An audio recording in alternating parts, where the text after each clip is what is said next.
Hello, আমি Piyali. Welcome back to my daily blog. সবাই কেমন আছো অবশ্যই কমেন্ট করে জানাবে। আর এখন বেশ ভালো লাগছে না ওয়েদারটা, মাঝে মাঝে ঝড় বৃষ্টি হচ্ছে, কত ঠান্ডা ঠান্ডা একটা ওয়েদার যা হয়েছিল বাপরে বাপ, খুব কষ্টকর। যাই হোক, তো দেখতেই পাচ্ছ রেডি সেডি হয়ে আমি স্টেশনের দিকে এগোচ্ছি। তারপরে ট্রেনে উঠে পড়েছি। কোথায় যাচ্ছি বলো তো, গেস করতে পারবে কি? আর এই লজেন্সগুলো কার কার ভালো লাগে বলো। কিন্তু আমি ভেবেছিলাম ভেতরে জেলি আছে, মানে ঠকে গেছি পুরো। তারপর একটুখানি ছোলা খেলাম। তারপরে এই দেখো বিধাননগর রোডে চলে এসেছি। আমরা ধরেছিলাম কাটোয়া শিয়ালদা লোকালটা। তো তারপরে আমি ট্রেনটাকে টাটা টাটা করছিলাম। যাই হোক, তারপরে অটোতে চেপে পড়েছি, যাচ্ছি হলো দিদির বাড়ি। আর এই দেখো আমরা, তো চলো দেখতে থাকো, ফুল ভিডিওটা দেখো একদম লাস্ট অবধি, অনেক কিছু দেখতে পাবে। আমি আশা করি মানে খুব ভালো লাগবে, ঠিক আছে? তো চলে গেছি দিদির ফ্ল্যাটে। তারপরে চা খেলাম, না চা না কফি খেলাম। দিয়ে ওয়েদারটা এত সুন্দর হয়ে গেছিলো, কি যে ভালো লাগছিল। দেখো, জাস্ট দেখতে থাকো।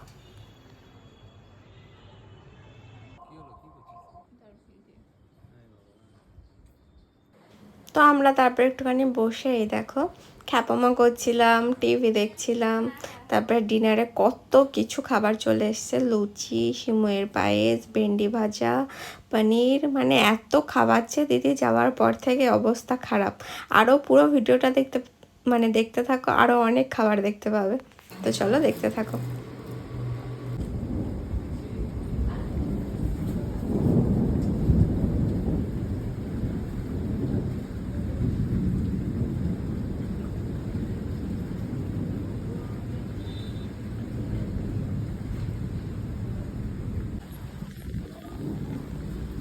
এই দেখো ফিলিংসটাই মানে অন্যরকম লাগছিল তখন। প্রায় 1টা 1:30 বাজে রাত। কি সুন্দর যে লাগছিল, হেভি সুন্দর লাগছিল। তো চলো এবার ঘুমিয়ে পড়ি, গুড নাইট। তো তারপরে আবার হয়ে গেছিলো গুড মর্নিং। তো পরের দিনের ব্লগটাও আমি অ্যাড করে দিয়েছি। তো এই দেখো কি সুন্দর লাগছিল। ফ্ল্যাটের ছাদের ওপর উঠে গেছিলাম, এত সুন্দর লাগছিল, এত সুন্দর হাওয়া দিচ্ছিল। রাতে খুব বৃষ্টি হয়েছিল। আর এখানে পর পর মানে যেতেই আছে, কি বলে, প্লেন যেতেই আছে। আর এই দেখো দিদির ছিল বার্থডে, আমরা একটা সারপ্রাইজ ছোট্টখাটো কেক দিয়েছি। তো তারপরে সকালে ব্রেকফাস্টে ছিল এত কিছু, মানে দিদি খাইয়ে গেছে আমাদের, পেট ভরে মন ভরে শুধু খাইয়ে গেছে। এটা খাবি, ওইটা খাবি। আর এটা ছিল দাদার দেওয়া গিফট দিদিকে, ঠিক আছে? তো কি সুন্দর না, দিদি বলছে বেশ একটা মানে কাজের জিনিস দিয়েছে। সত্যি খুব ভালো লাগছিল, রিল্যাক্স লাগছিল পুরো। তো চলো ভিডিওটা পুরো দেখতে থাকো।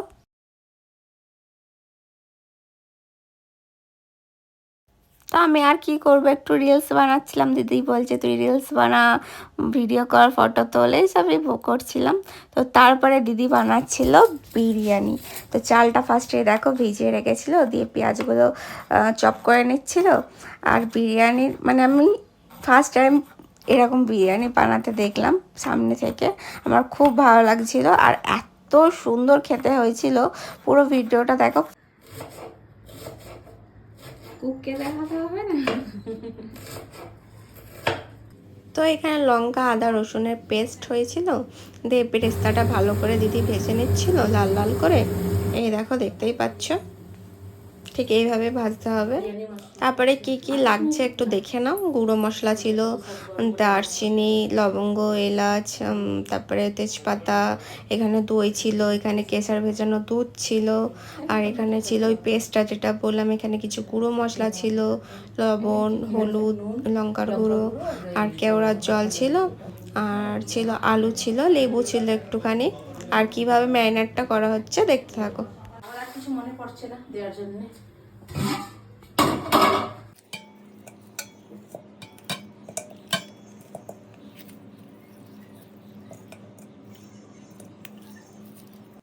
তারপরে লেবু দিয়ে দিল। আর তারপরে কি কি দিচ্ছে দেখতে থাকো, আমি বলছি। তারপরে টক দইটা দিয়ে দিল। তারপরে আদা রসুন ওই পেস্টটা দিয়ে দিল। আর তারপরে যা যা ছিল সব দিদি দিয়ে ভালো করে ম্যারিনেট করে দিয়েছে আর কি, ম্যারিনেট করে রেখেছিল।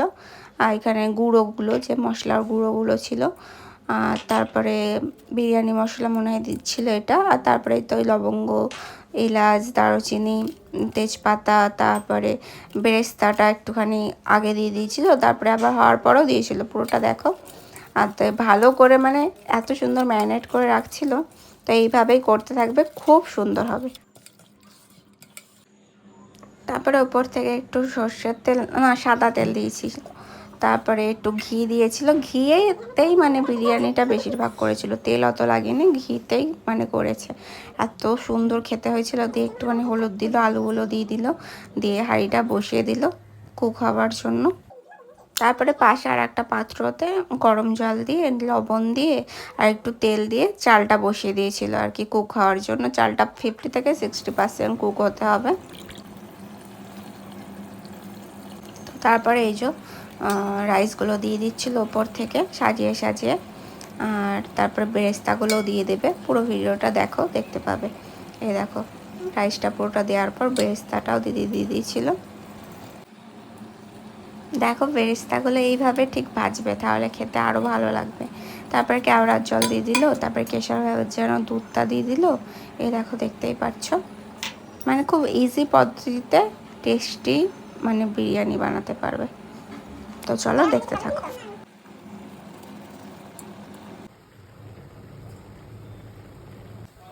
দিয়ে রায়তা বানানো হলো একদম ইজি পদ্ধতিতে। দেখো শসাটা গ্রেট করে দেওয়া হলো, টক দই দেওয়া হলো, লবণ, চিনি, একটু চাট মশলা দিয়ে ব্যাস রায়তা হয়ে গেল। দিয়ে কেক কাটিং হবে আমাদের, চলো দেখতে থাকো। এটা আমাদের তরফ থেকে একটা ছোট্ট গিফট ছিল, দিদির খুব পছন্দ হয়েছিল। তো চলো ভিডিওটা দেখতে থাকো। Happy birthday to you. Happy birthday to you. Happy birthday, dear Sangita di. Happy birthday to you. Clap, clap, clap.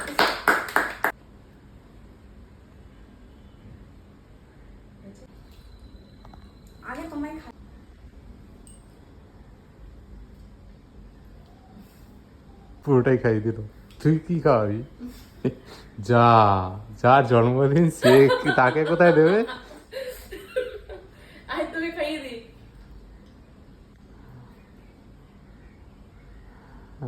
একজন রেডি হয়ে গেছে, মাথায় পড়াশোনা।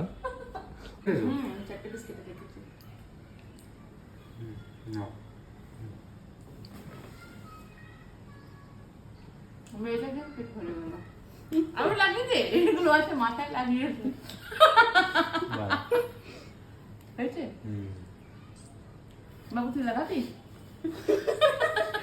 তুই ফাঁকা কেন থাকবি? তুই তোকে লাগিয়ে দি, বেশি লাগাবো না। বাবা কি ঠান্ডা গো। তো খুব মজা করলাম, দেখতেই পেলে। তারপর লাঞ্চ টাইম হয়ে গেছে, আমরা বিরিয়ানিটা খেলাম। আর লুকটা জাস্ট দেখো, কতটা ঝরঝরে হয়েছিল আর কত সুন্দর দেখতে হয়েছিল, খেতে আরও সুন্দর হয়েছিল। কী যে সুন্দর হয়েছিল, খুব ভালো হয়েছিল। হালকা হয়েছিল একদম বিরিয়ানি, আর দোকানের মতো মানে এক গাদা কোনো সেন্ট নেই, আর বাজে কোনো কিছু শরীর খারাপও করেনি, খুব সুন্দর হয়েছিল। দিয়ে স্যালাড কেটে নিয়েছিলাম, আর রায়তা ছিলই তো। তো তারপরে আমরা বিকেলবেলা একটুখানি চলে গেছিলাম মলে, এক্সেস মল বললো, এক্সেস মলে গেছিলাম। যাই হোক, তারপরে জুডিওতে একটু ঢুকেছিলাম, কিছু কিনিনি, দেখছিলাম একটু। এই দেখো, তারপরে এই দেখো মলটা একটুখানি ঘুরে দেখালাম। অনেক বড় মল, খুব ভালো লেগেছিলো। কালেকশান মোটামুটি সব কিছুই ভালো ছিল। এই দেখো আমি আর দিদি ছিলাম, তো এই যে ঘোরাঘুরি করছিলাম, একটু দেখছিলাম এদিক ওইদিক। তারপরে এই যে আমরা মজা করছিলাম, খুব মজা করেছি আমরা।